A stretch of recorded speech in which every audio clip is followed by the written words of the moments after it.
Okay, preparing to live stream. Did I lose you? Where are Nope, you? I'm good. Okay, okay, okay. It's setting up. I don't know what that means. I'm going to admit everybody. Yep, perfect. There we go. All right. Well, if I mess up the live stream, I mess up the live stream. Linda, how are you, young lady? Good to see you. I am good. I'm actually really Excellent. good. Thank you for asking. Fantastic. Yay. Look Yes, at I'm Jim good. and Linda. I'm so excited. And of course, Sharon's here. Of I had course. to cut out a little bit early today because I have to go. I have an appointment with my oncologist, but I'm here and I'm good. Yay. Excellent. Yay. That's awesome. Yeah, Hi, it's Miss good. Sharon. I'm hoping I'm getting this live stream thing correct. I promise I'm trying. Goodness. You are live. Go right ahead. You're Oh, doing just fine. yay. I did it. I found the button. Yes, you're Yay. live. You're live across the globe. Oh, goodness. Don't say Now, that. what's the Okay. link to that live stream? It's on LinkedIn, YouTube, and Facebook and Instagram. Wow. You're Wow. everywhere. You're everywhere. Mm-hmm. Wow. It's kind of scary all and It's exciting all at the definitely same time. scary. No pressure, Jim.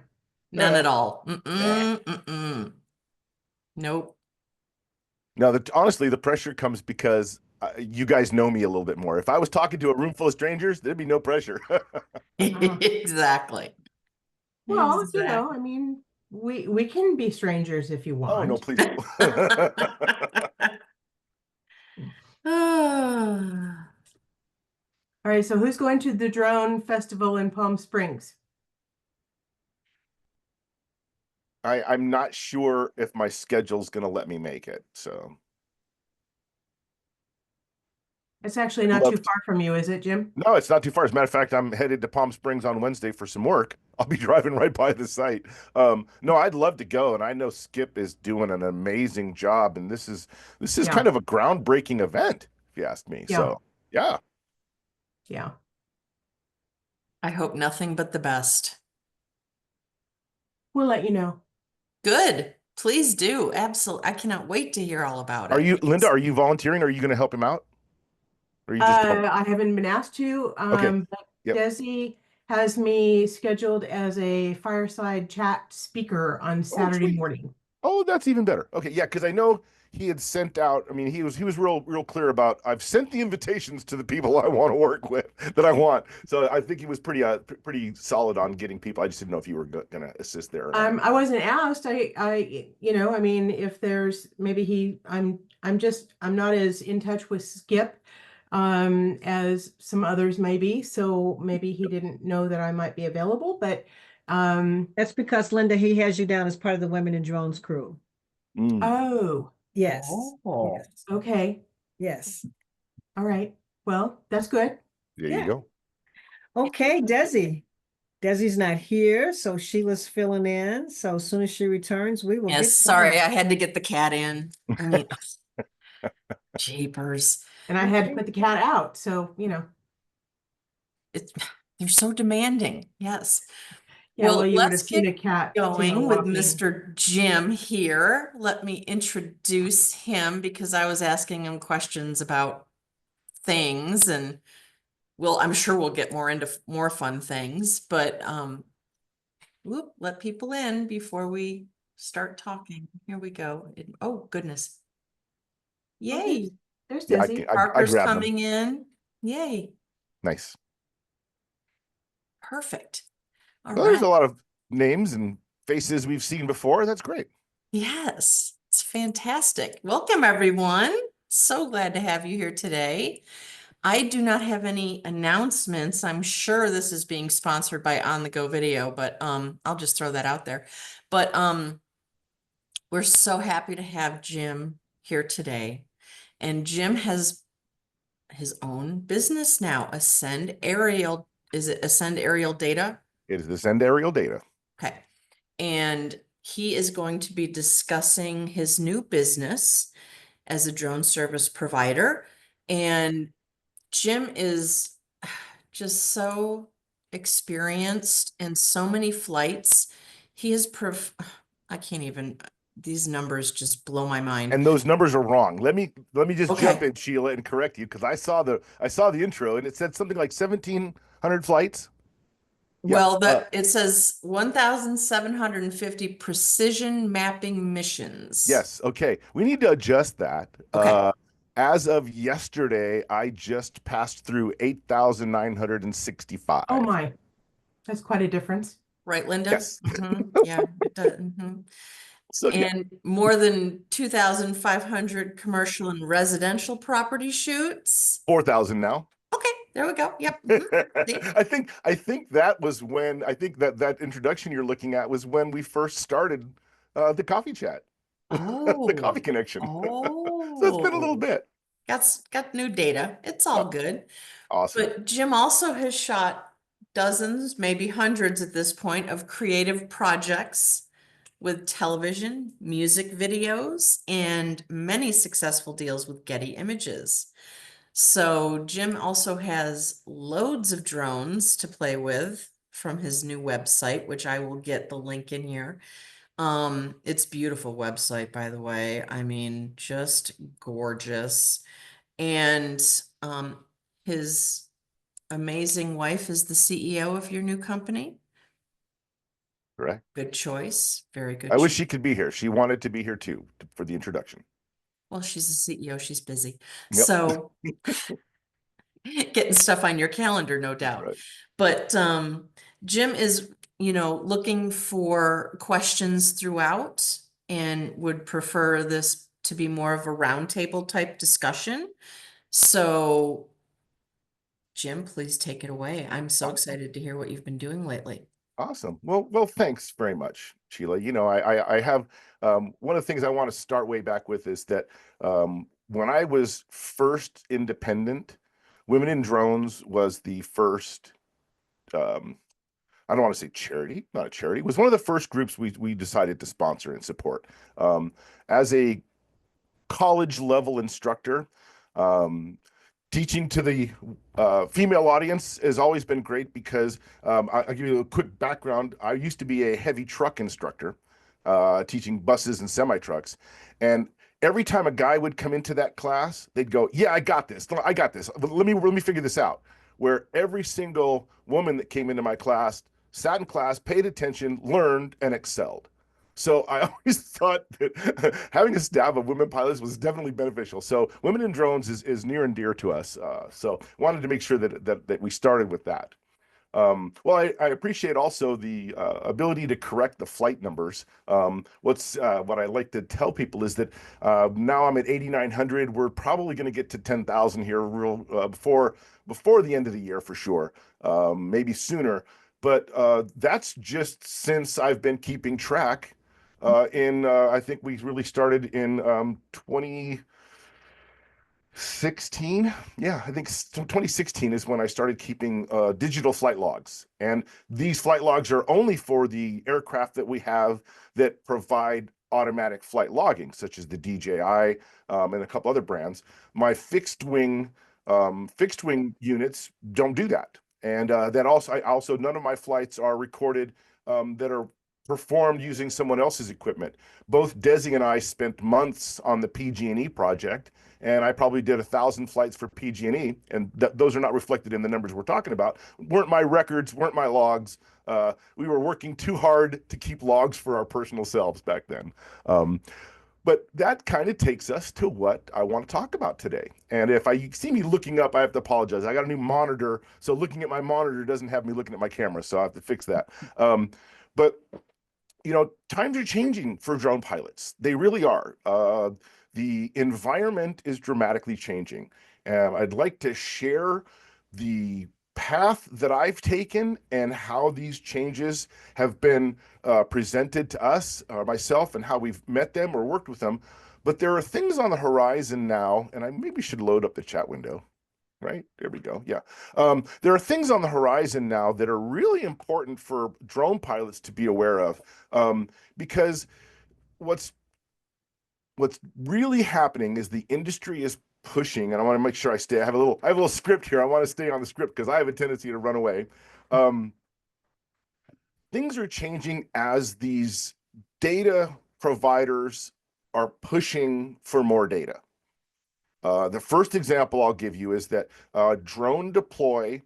Drone Deploy is a great partner with DJI, and they are actively working the drone in a box program. I mean, really hard pushing drone in a box. And there's a reason for that. The best example I have of that is that I had a client, I had a client that had hired me, and I know we've got some folks in here that have done concrete tilt-up work, right? Speak up. So I had a company that was doing concrete tilt-up work, and it was having me on site from like 2 in the morning to like 3 in the afternoon, 5 days a week for a month or two straight. Well, when they got the bill for $62,000, they said, "Holy smokes, we can afford a lot of employees for that kind of money. Will you come start a drone program that we can have in-house?" So there was a great client that purely based on the numbers had to make a decision to stop dealing with an independent operator such as myself or a contracted operator and bring it in-house. There's a lot of great reasons for that. That's just one example. Okay. Um, the real primary purpose of these pushes for more data, the drone in the box, is repetitive collection. You know, some of my construction sites, I go once a month. Sometimes I go two times a month. On my highest end clients, I go once a week. Well, now they're pushing for data on the hour, right? If you can have a drone provide you a map or a series of images on the hour, that's what you're going to do. And you're going to have this data. And with that, these drone in the boxes take off, do it, land, and nobody even bothers. It just does it. They have operators that are working from central offices, wherever the construction company office is based. And you know they all have construction trailers, right? You've seen that. What they do is they put these boxes on top of the trailer. It's got power, and it just goes. The whole idea for accuracy and actionable data is more data. And companies are wanting much more data. We've been doing an example that's still keeping track with independent operators is we've been doing college campuses, and a college campus will do occupancy maps. So we end up doing a college campus every hour to see the parking lot occupancy. Well, and that's great because they only do that once a year. Well, for the price that they pay for that one-time collection, they can buy a drone in a box and get that anytime they want.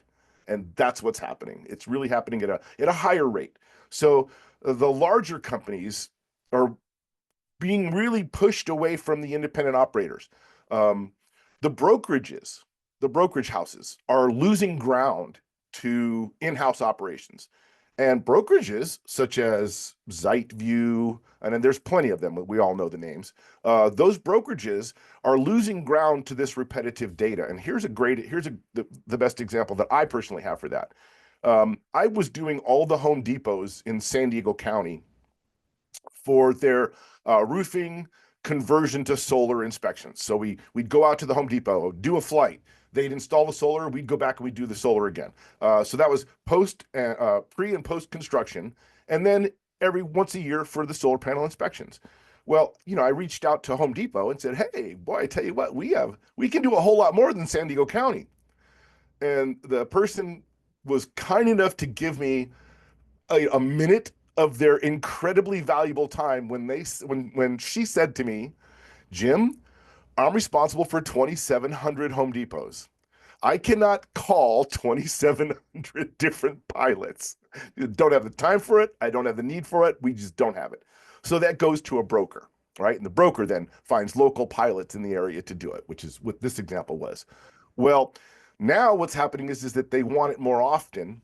So what I've seen are these drone in a box trailers, right? A little small trailer that's just like a construction trailer, got a little portable power station inside, and a roof opens up and a drone in a box goes out.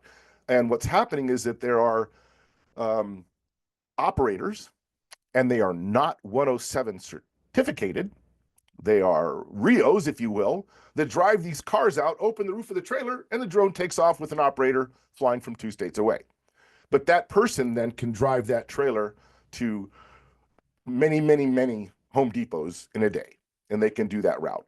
And they can do that with, and the difference is that what they were getting with the independent was the independent pilot, myself, you guys would go out, we'd fly, we'd collect the data, we'd upload the data, we'd analyze the data, and we'd provide the information. Well, now data goes right to the client because they're the ones running it. So even if it's at a direct cost, it saves money because now it's in-house and they have control. So those things are happening at a really, really fast rate. One of the other things that I've noticed here recently, training programs. Training programs are multiplying like rabbits. I believe the guest we had last week was talking about a training program that she's been working on for 2 years to get that going. Congratulations, awesome. But what they're truly selling, and I've done the data on not specifically drone training programs, but training programs that are available for sale online, and the ratio of how many people pay for them versus how many people complete them. And it's kind of a cash grab. Awesome, good for you. If you've got a business online that brings you in money and you're not concerned or it's not in your best interest to worry about whether or not they pass the test, terrific, that's great. But what's happening is that these drone training programs are selling the lifestyle. They're saying, you too can be a drone pilot. Look at this amazing industry. And look around in this room, myself included. I smile all day long doing my job. I love it. I love it. But when you have there's a personal example of why the pay is low. Been asked to provide training. We're going to drive up to LA and do some classroom work. And the person requesting the training says, well, I pay CFI rates, certified flight instructor. I pay CFI rates for my classes. I'm like, oh, okay, what's that? He goes, oh, rotor wing CFIs make $22 an hour. What? An instructor for a manned helicopter makes $22 an hour. Think about that. And the reason why that is because there's 1,000 guys standing in line to do that job when this guy steps out. He gets tired of working for $22 an hour. He says, I'm out of here. But there's also another formula reason why that is what it is. And that is that these people that take those jobs are building hours. They're building their flight instruction hours. They're building their flight hours. They're adding to those hours, which is what helps you get other jobs. So yes, these low-paying jobs where you build your hours when you're early and new are stepping stones to better careers because that's what happens. But they're using that formula with helicopter and airplane pilots on drone pilots. When we didn't have 1,000 people standing in line waiting for our job, the rates were good. I have no bones in sharing with you when we first started doing the PG&E work up in Northern California, we were making $5,500 a week. $5,500 a week to fly a drone. You know what they're making now? Minimum wage, because they're employees of PG&E. So I don't fault the companies for making sure that they can get their work done for the reasonable cost. That's the correct thing. I'm just talking about how it affects our industry, how it affects us as pilots, how it affects this. When you start lining people up with this dream of being a drone professional or having a drone career, when the truth of the matter is that there are there is a long list of companies that have started drone operations and are no longer doing drone operations because there's no money in it. Look at how many companies are struggling. Skydio's hurting. I'll give you the exact example of where I just came from. My last 5 years I spent with High-Tech. High-Tech has been in business for 50 years, providing radio control, radios, airplanes, motors, servos, blah, blah, blah, to the hobby industry. They were a hobby-based industry program or company. 5-6 years ago, they opened a commercial services division when they realized that there was a demand for animatronics and commercial grade radio control gear. And they've been incredibly successful with that. Once that grew a little bit, they entertained and started developing drones. They actually had, High-Tech had a drone called the Endurance. It was a blue qualified SUAS. There are still 3 and 4 letter agencies in the government using those drones because they bought them, they're still in service. But High-Tech pulled the plug on the drone manufacturing program because they realized that they could not compete with the Skydios. They couldn't compete with DJI. I love the joke that went around the office the most. Our engineers would come out and go, "There are 330 engineers at DJI. We have 4." So you can kind of see, and basically, and I don't know if it's true, but my belief would be that the 4 engineers in California probably cost more than the 30 engineers in China. So, so anyway, so the decision after 5 years of experience, the drone sales started declining. The engineering wasn't keeping up with and no fault of engineering. There's just not enough of them, right? It was tough for engineering to keep up with the developments. So High-Tech decided to pull the plug on the drone manufacturing. So what that really meant is there were 3 components to what my career was: drone manufacturing, development, drone sales, and support with these 3 government agencies or 3-letter government agencies teaching them to fly the drone, and then drone services as I was doing before. Well, when they pulled that plug, 2 of the 3 components of my job went away. So I was only doing drone services for High-Tech. High-Tech really wasn't a primary function of the company. So we kind of sat down and I said, it's time for me to vacate and take my toys and go home. Which is kind of what we did. It was amicable split, and I just went back to independent. Beauty about that is now, like many of us here, I leave the house at 10 a.m. and I get back about 2 p.m. and I'm done with my day and still making the same salary. So life is good. It was a bit of a downshift. But the example of where a company gave a good 5-year effort at a drone division and it's just not working out. It just didn't work out profitable for the company. The margins for this drone work are narrow. And I'll tell you that probably the best position for profit and as a drone operator is still as an independent. Because if you like I mentioned a minute ago, if you end up flying a drone for a utility company, you're making minimum wage, right? So the opportunity for profit margin definitely is highest as an independent operator. The problem is independent operators the lane that we work in, our sweet spot where our customer is the best before we get too big, that lane is getting a bit narrow with the advance in automation, drones in the box, those types of things. That lane is getting narrow. The clients we can serve are getting fewer because and one of the dangers we have as independent drone pilots is providing the right level of service. I literally had a realization when I was talking with the company that said, look, $30,000 a month is a bit much. I recognize it. They're absolutely correct. They're absolutely correct. That is not sustainable for them. So as a independent now, I throttle back when my client starts saying, oh, we want this, we want this, we want this. I mean, I'll be honest with you, I throttle back because if it goes too much, they're going to change. Right? If it gets to that big, $150,000, $200,000 a year to have a drone, somebody in the company is going to go, wait a minute, we can buy a drone and a lot of employees for $200,000 a year, right? So our sweet spot is that company that's not yet big enough that needs it. And one of the examples I use when I'm talking with these companies is a plumbing truck.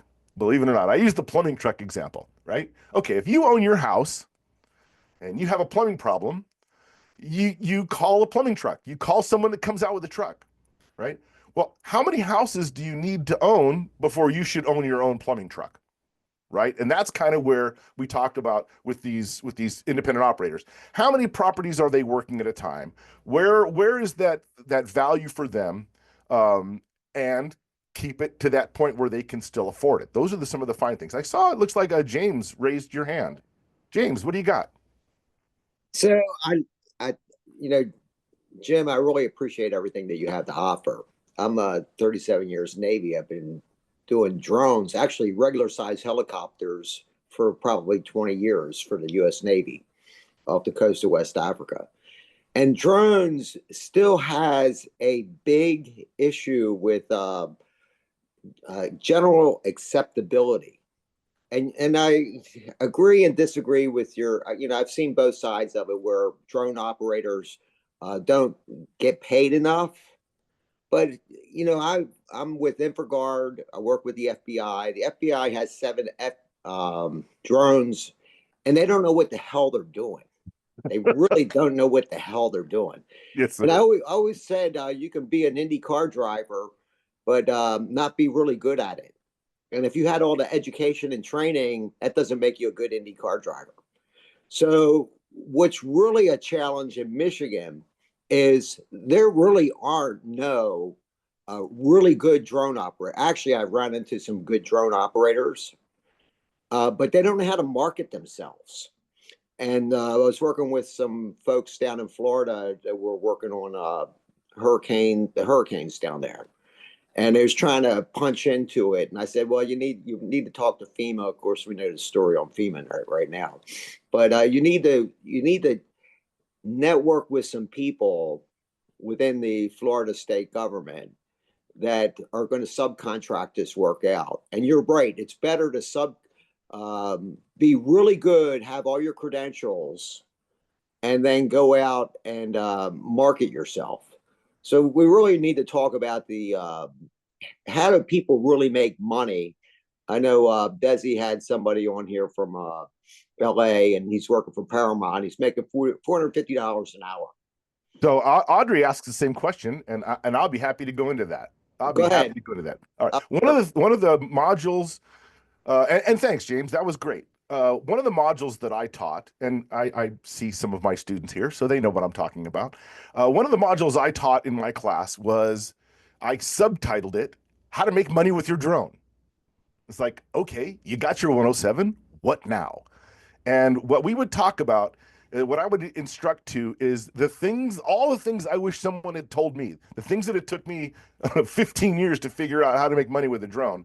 We talked about that. We talk about that. So, I think I did a session, gosh, Sheila, how long ago was it I did it? The beginning mapping session, right? And in that beginning mapping session, we talked about how to do a map without spending any money, right? Go to Maps Made Easy, take these maps and they process for free or they process on demand, those types of things. Well, in the drone environment, there are an example I gave earlier, brokerages, right? There are brokerages that you can deal with. So me, I've got like my I call it my hand. I got my hand. Each finger of my hand is in a different slot with drone work to bring money in the table. Some of the things that are out there that are becoming fairly profitable, I don't participate in. And one of the things I don't do is I don't do social media. I don't have a YouTube channel and I don't promote that way. I don't try to sell that kind of stuff. I'm more dealing with clients and data and that kind of thing.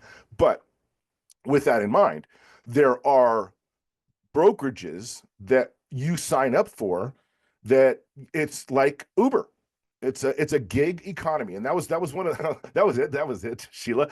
I gave a lesson on called "Working in the Gig Economy," and what it is you set yourself up with these brokerages, DroneBase, ZiteView. There's several of them out there. Some of them are more for construction, some of them are more for solar, some of them are more for real estate, but they're out there. You sign up for all of them. And what happens is your phone you'll get a little ping on your phone. Bing, there's a job in this area. Do you want to bid on it or do you want to do it? Droners.io is one of those, and you bid on jobs against other clients. Then there's like with ZiteView, they send out a notification says, here's the job, here's what it pays. Do you want it? You don't bid on it, that kind of thing. So hi Tawny. So those are ways to get started.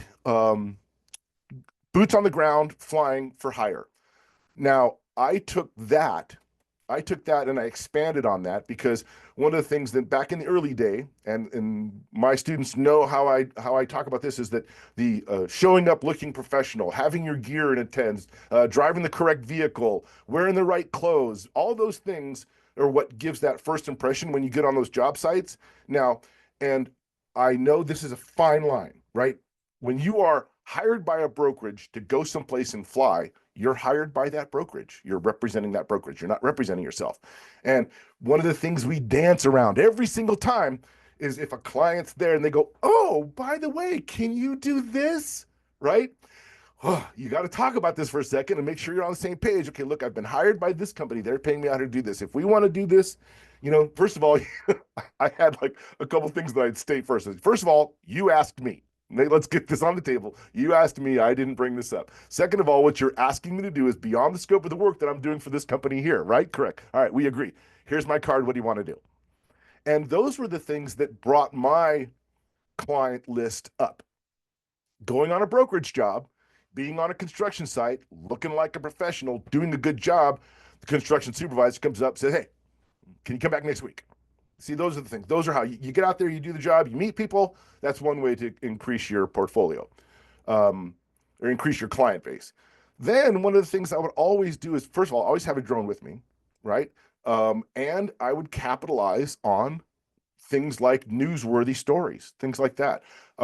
Yes, I've been very fortunate with selling to Getty Images, those types of things. I've got a lot of IMDb credits for music videos and things like that. But I am not even promoting myself as a cinematography or cinematic pilot. So I know there are guys that are focusing on that. And I'll give Skip as a great example. They're focusing on that type of thing, and they're doing great. They're doing amazing work. And one of the things I said in my class also is like being a drone pilot and walking out of class is like you walking out of class wanting to play for the Lakers in the NBA. Okay, wait a minute. First of all, there's a lot of people in line for that. You don't have any experience. You're not going to get the job for the Lakers. And a lot of these drone training companies, that's kind of what they're promising. Oh, get your 107 and you can fly for movies. And they give you these scenes shots and these examples of all this great stuff you could do. Yeah, you're right. But Hollywood's a tight-knit community. They got their drone pilots, trust me. They're pretty set. But that doesn't mean there's not work locally for commercials. I've done work for Telemundo, that kind of thing. These local video houses. I've been approached by many local video houses. Hey, can we do this? Can we do that? And we supply, supplemental footage. One of the things that's happening, not so much now, because it's not the season, but wedding footage, wedding flying. It's amazing. And when you get in with the right video producer, and I've been real fortunate to deal with a couple of them, excuse me, and one of them does a lot of Hollywood weddings. So I've been on set with, I was at a wedding that had, and if you guys know who Vin DeBona is, Vin DeBona, he produced America's Funniest Home Videos and many other things. So ABC, he's a big ABC producer. I went to his granddaughter's wedding. And let me tell you, the house was full of ABC stars. Okay. And you want to talk about pressure about dropping your drone on a movie star's head? Yeah. You don't want this. But those are the things, those are the type of jobs I got because I was exposed someplace else, right?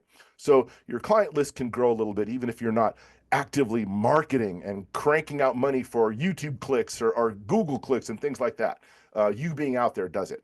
But as I was mentioned earlier, there are other places too that provide a great income stream for a drone pilot. Getty is one. Black Box is another. And what these are again, brokerages that handle video clips.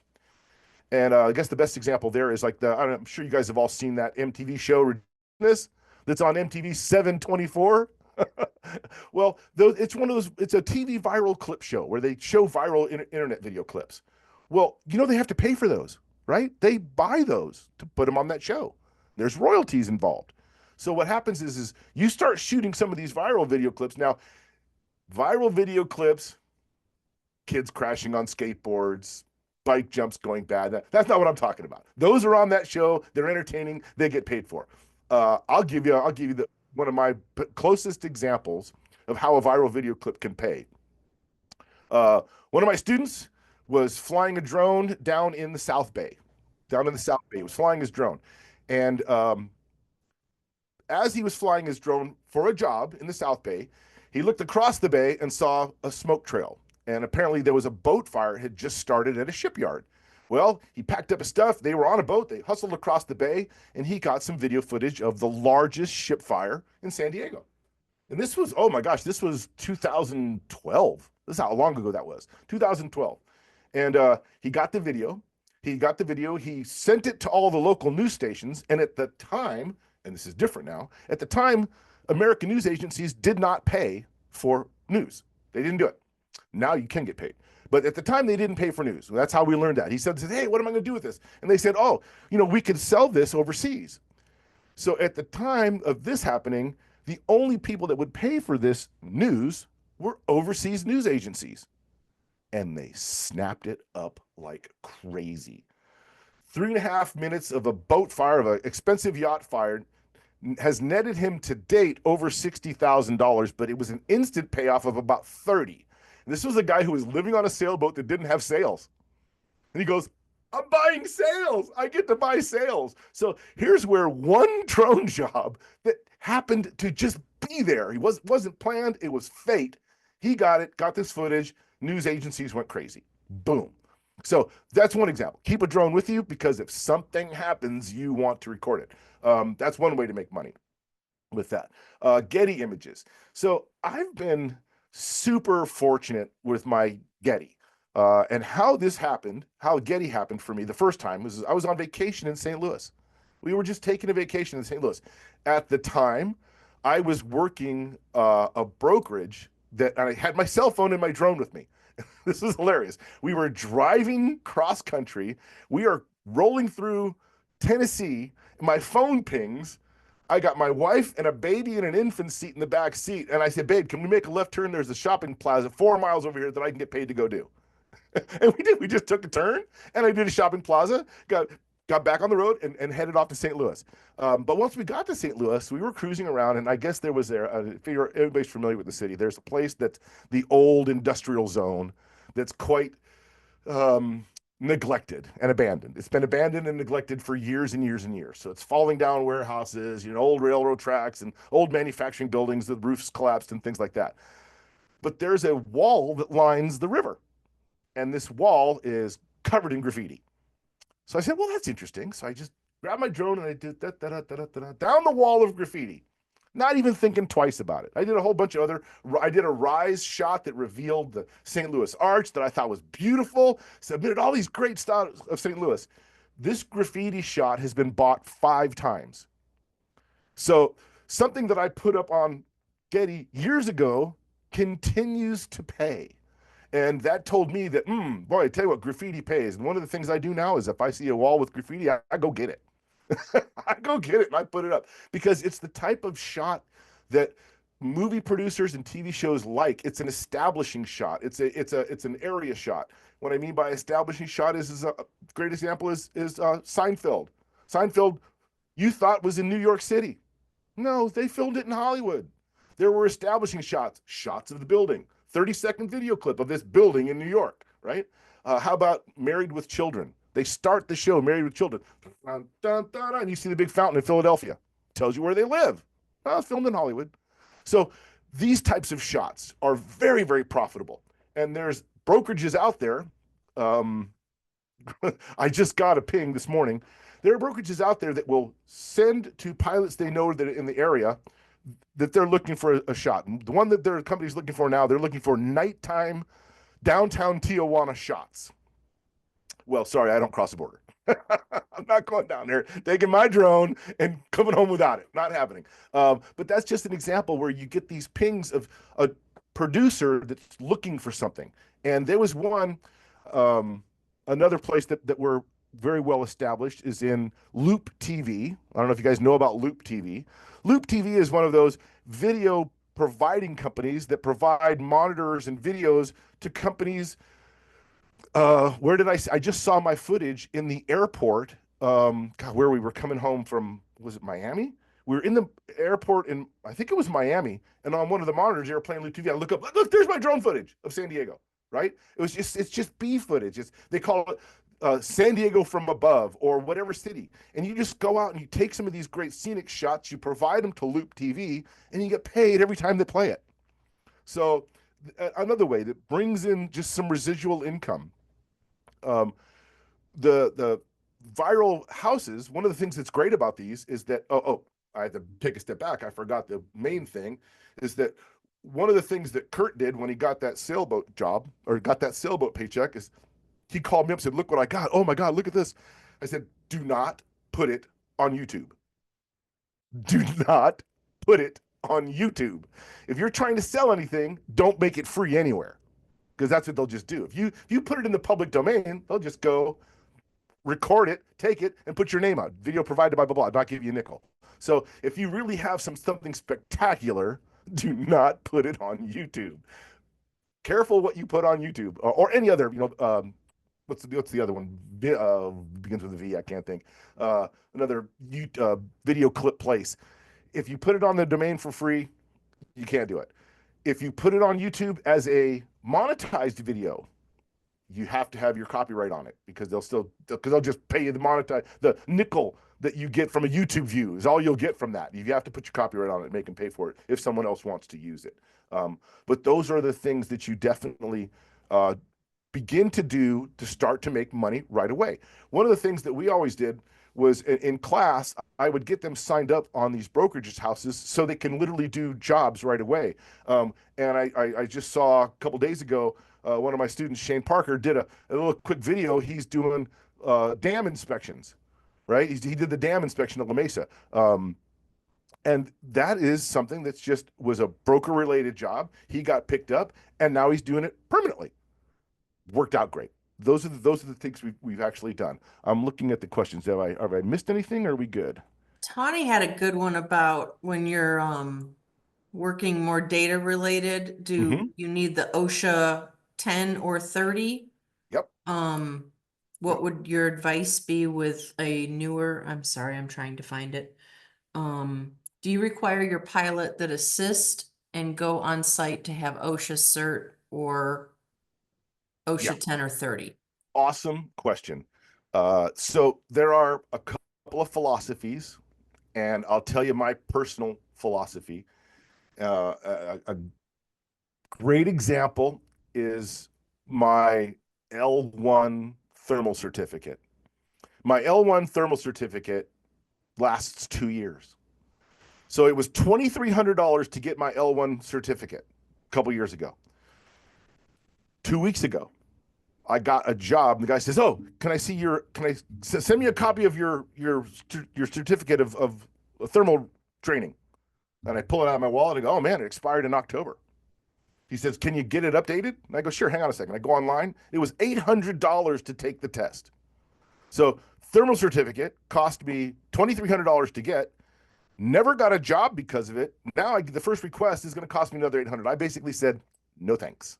I made the decision to not feed, and it doesn't matter the company that's taking the test, that doesn't matter. I decided to not spend my $800 on something I was never asked for before. The first time it asked for me, wouldn't have even paid for the training. So my philosophy is I get it when I need it, if it's needed. We did have OSHA training requirements for one of the jobs I recently did was for I want to say ITC, but that's the thermal training. It was the Association AGC, the Association of General Contractors. This is a association of general contractors where they get work training and blah blah blah blah blah. So we did their commercial, but because it's a training and we're on construction sites, they said, "Oh, everybody's got to have OSHA 10." Okay, so it's my advice. I don't know if I want to give any advice. I'll just give you my example. I got it when I needed it, and I kept it.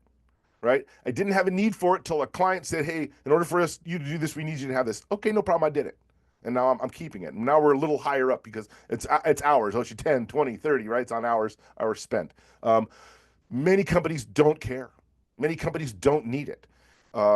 If you get my philosophy is if I got requested for it, I would look at what the job pays. I would look at what this costs and make a decision if I wanted to pursue it or not.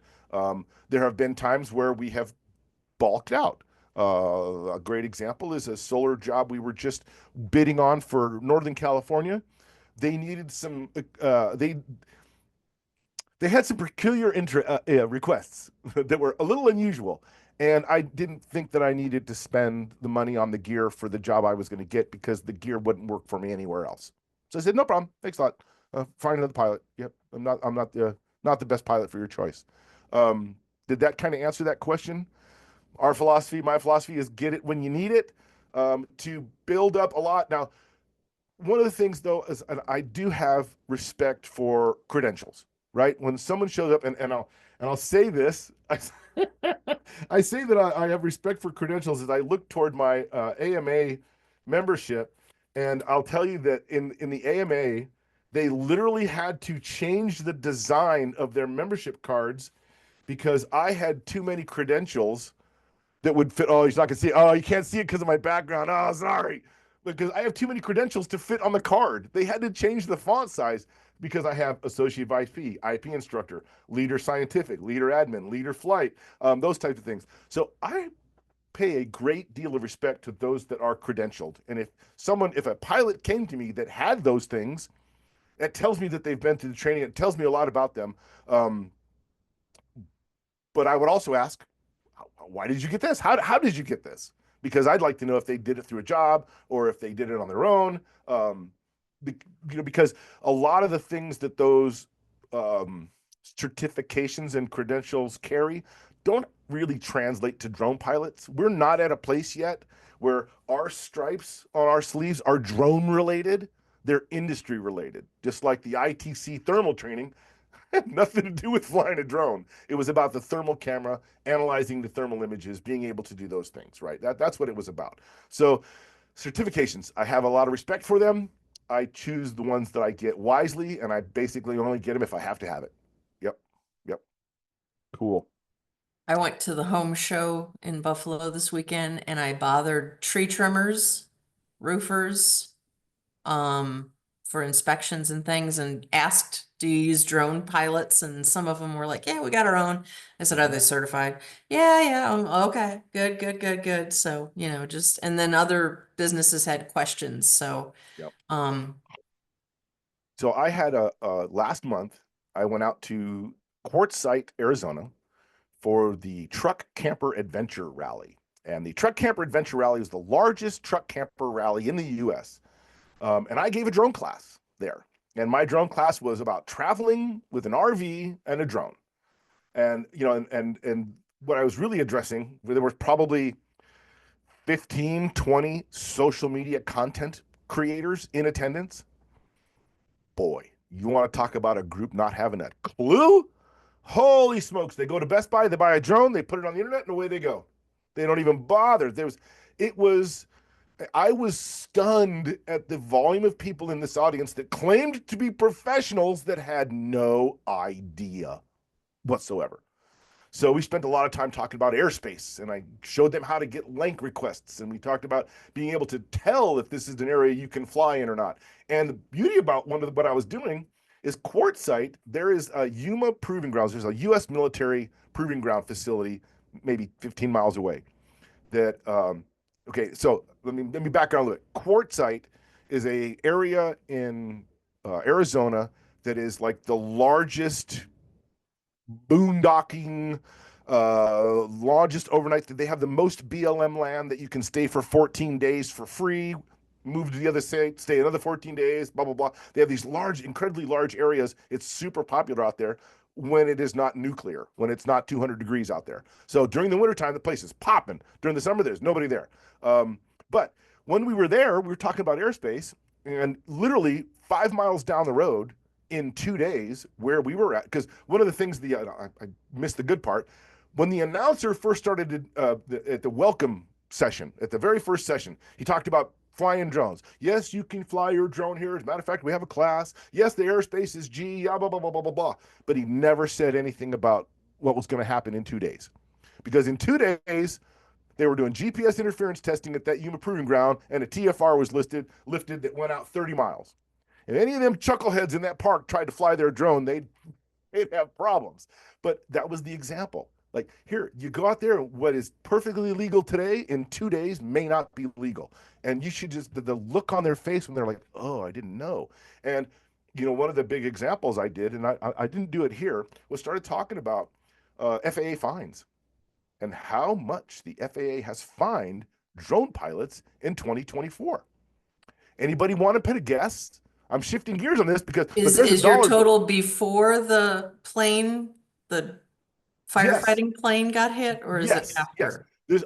This is long before the California fire. Okay. Over that year, what's the dollar value in fines assessed by the FAA to 107 or to drone pilots? Anybody have an idea? Either someone flew at a baseball park and got caught, or somebody did something else that got caught, or somebody bothered a neighbor and got caught. But anyway, let's hear some numbers. Throw some numbers out there what you think the FAA fined last year.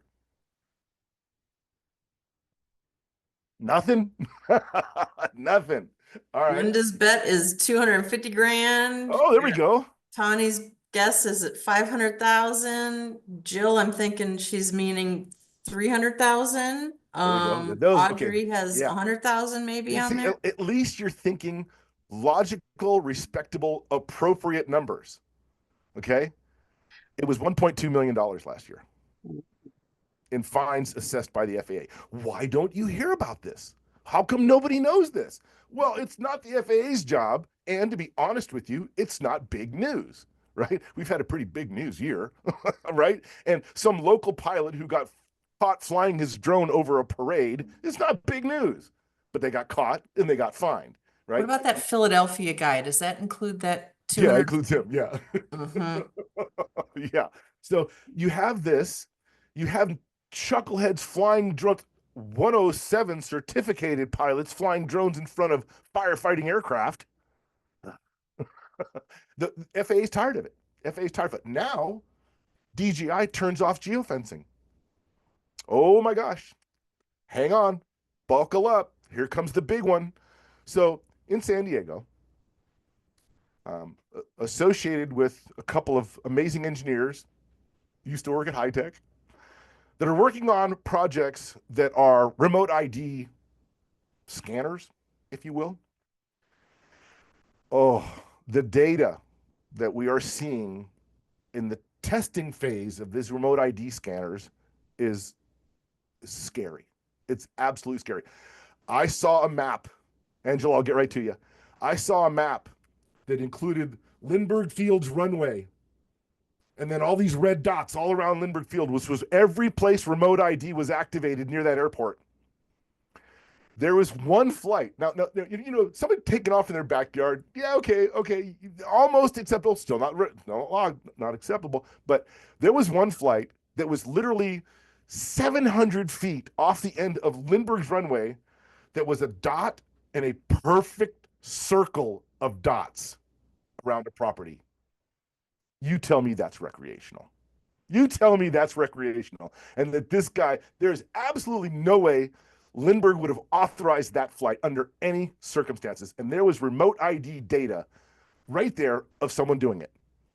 And this was hours after DJI turned off geofencing. So I don't know what to tell you.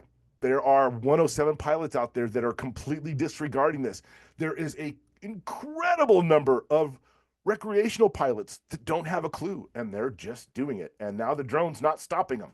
So it's going to get hairy. The FAA is throwing out fines like crazy. They're fining people. There are companies building the technology to track you right down. You cannot hide. So yeah, it's a definitely different environment now that we have to be aware of.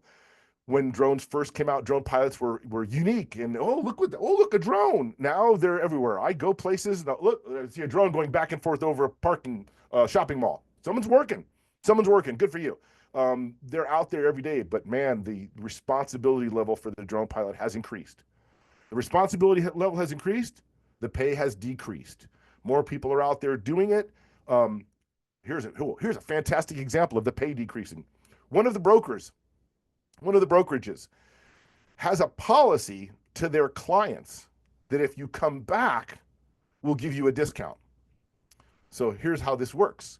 So pilot gets hired, goes out, does the solar panels over a hospital, makes a certain dollar value, gets called a year later. Now, wait a minute. Over the last year, the price of gas went up, the price of electricity went up, the price of eating has gone through the roof, and eggs are $16 a dozen. And now you're going to pay me 40% less for that same exact inspection I did last year. Oh, well, we give discounts to our clients when they return to us.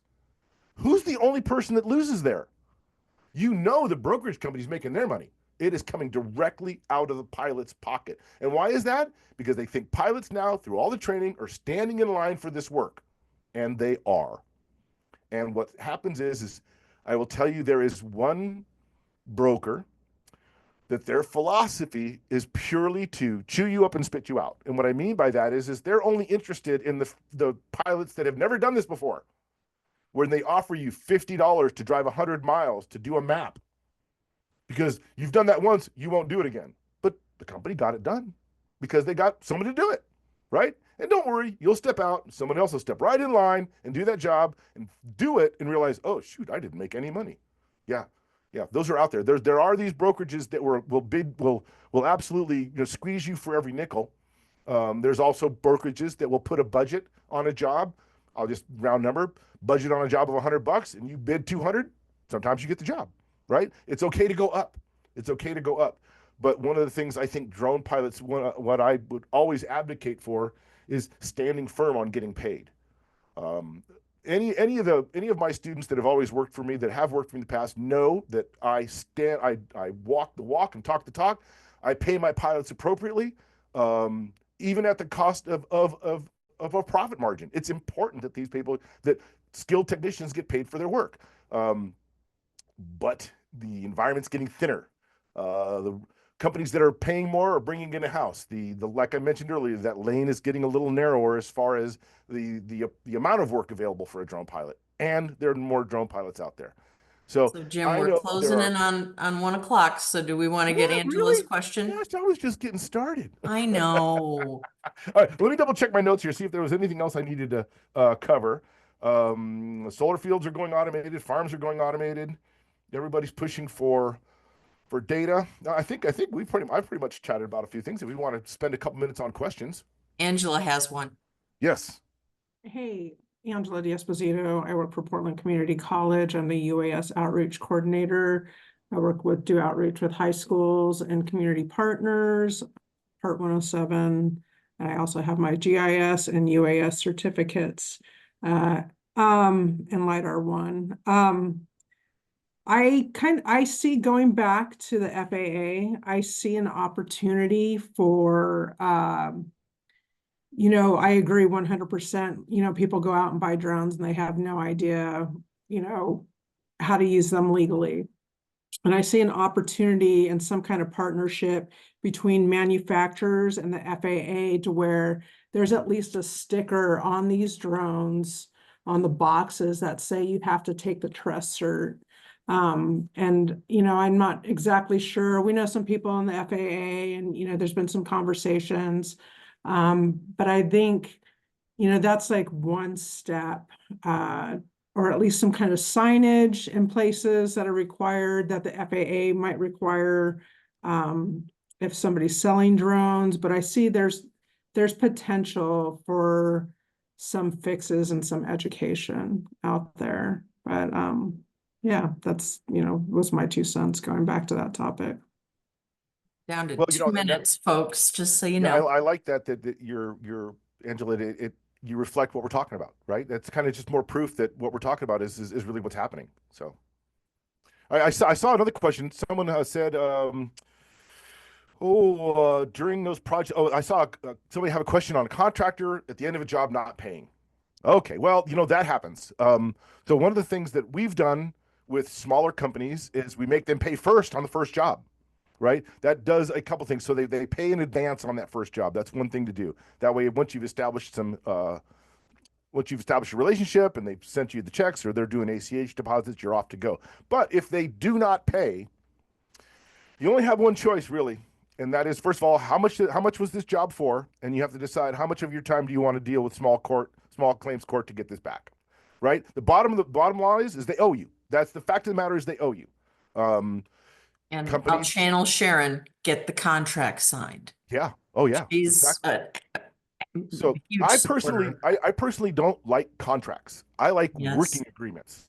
I like working agreements. A contract, if there's a contract and something changes, you have to change. Like I said earlier, oh, hey, by the way, can you do this over here? Well, if I have a contract, no, I can't. I can't violate the contract. If we have a working agreement where you can assign me work and it gets paid for, bingo, that's it. Develop a working agreement, not a contract. But get the working agreement signed. Thank you, everyone who's here. We've had a great hour. Thank you so much, Jim. Appreciate it. And the streaming is ended. So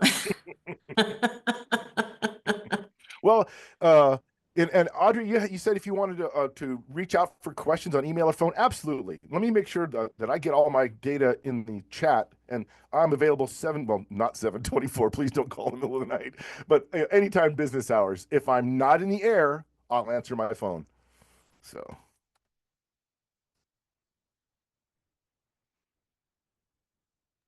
thank you, everyone, again. It was great to see everybody. Appreciate it. Great Thanks, Jim. questions. Thank you. It's fantastic. See you next week. Thank you, Jim. This was great. Thank you, Sharon. Looking forward to seeing you. Yeah. Thank you. It was great. How many people did we have? Hi, bye, Angela. Nice seeing you. Hey, Sheila, hold on, Jim. Sheila, hit that button down at the bottom for Desi. The pause. Stop recording, you mean? Yes. Stop. There Done. we go. And then under more, the streaming button. Live stream.